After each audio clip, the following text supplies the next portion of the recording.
আজকে আমি বড়ার তরকারি দেখাবো। কী ডাল? না, খেসারির ডাল। খেসারির ডালের বড়ার তরকারি খুব টেস্ট হয়। তো আপনারা দেখুন, এখানটায় কড়াইয়ে তেল দিয়ে দিয়েছি, আর এখানে আমার হলুদ দিয়েছি, নুন দিয়েছি, কাঁচা লঙ্কা দিয়েছি, আর ডালটা বেশি পেস্ট হয়ে গেছে। এটা আধ ভাজা হলে ভালো হতো। এটা একদম বেশি পেস্ট হয়ে গেছে, তো কিছু করার নেই, পুরোটি মতো করে দিই।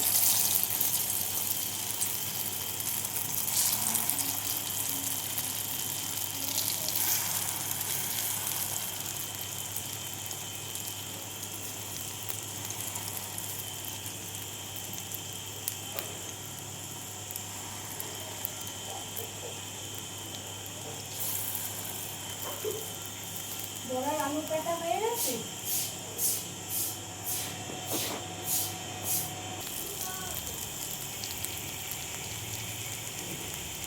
দেখুন, আমি উল্টে দিয়েছি, বড়াগুলো বেশ ফুলছে মচমচে। দেখুন, আমার বড়া ভাজা এইটা হলেই শেষ হয়ে যাবে। এখানটাও আমার বড়া ভাজা আছে, মচমচে করে ভেজে রেখেছি। এটাও মচমচে করে ভাজবো। ভাজার পর আমি দেখাচ্ছি। দেখুন, আমি এতে জিরে ফোড়ন দিয়ে দিয়েছি, আর এখানে আমার আলু টমেটো কাটা আছে, এখানে আমার পটল কাটা আছে। আমি পটলগুলোকে একটু ভেজে নিই, নেওয়ার পরে আমি আলু দেবো।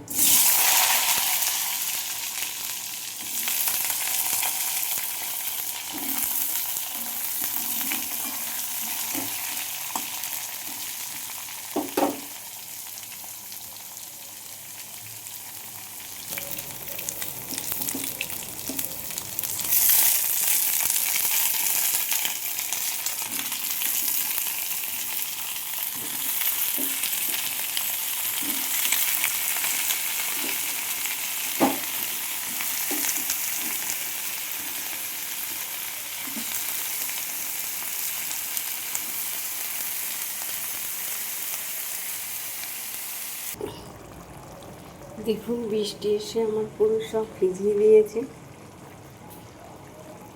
কত কষ্ট করে রান্না হচ্ছে পুরো বৃষ্টিতে।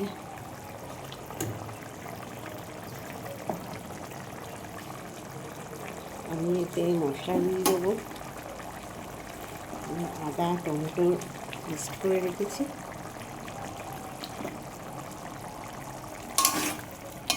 টমেটো গোটাও দিয়েছি, আবার পেস্টও করে রেখেছি।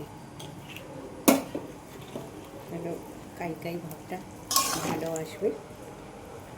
আর এর মধ্যে দেবো জিরে গুঁড়ো, হলুদ গুঁড়ো, পরিমাণ মতো নুন, ধনিয়া গুঁড়ো সব দিয়ে দেবো। দেখুন, আমার লঙ্কা গুঁড়ো, ধনিয়া গুঁড়ো, জিরে গুঁড়ো, হলুদ গুঁড়ো সব আমি দিয়ে দিয়েছি। তো এবারে আমি একসাথে মেশাচ্ছি।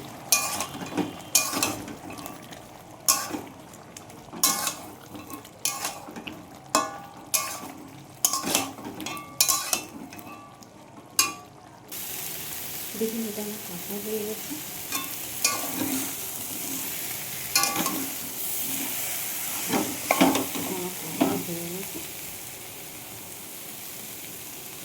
আমি এবার এতে একটু জল দিয়ে দেবো পরিমাণ মতো, আর নুন দিয়ে দেবো।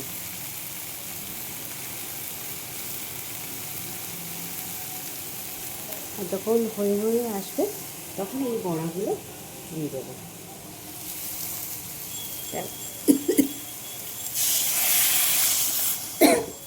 জল দিয়ে দিলাম।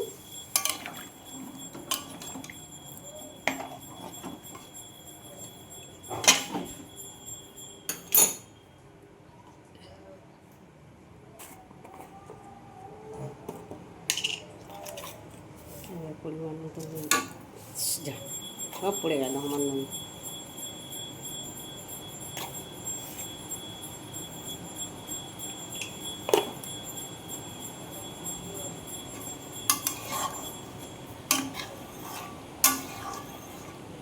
আমার আগেরটা ছোটো কড়া ছিল, হবে না বলে আবার বড় কড়া দিয়ে দিলাম।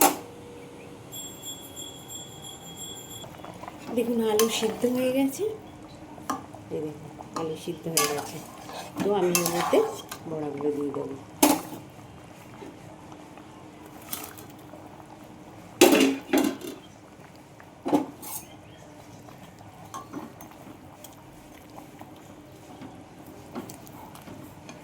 এটা ফুটলে আমি নামিয়ে নেব। দেখুন আমার তরকারিটা হয়ে গেছে, আমি গ্যাসটা অফ করে দিচ্ছি। তো আপনাদের যদি ভালো লেগে থাকে তাহলে আমাকে লাইক কমেন্ট করুন প্লিজ। নিরামিষ বড়ার জন্য দেখুন